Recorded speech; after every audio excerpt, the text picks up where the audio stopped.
છે આજની કથાને મારી વાણીને વિરામ આપું એ પહેલા મેરે સાહેબે શિવજીનો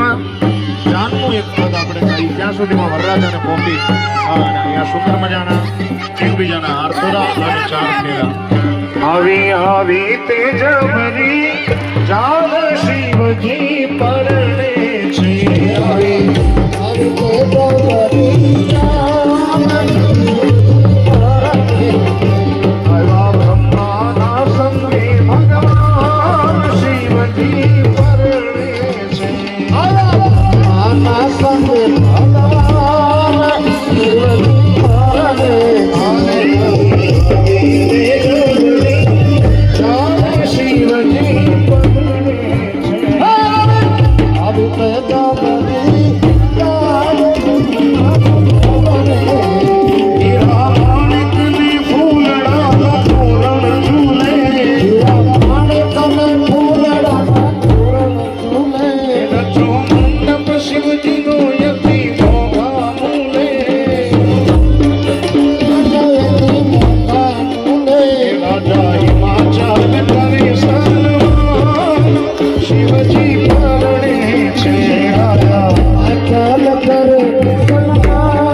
हिमाचल महाराज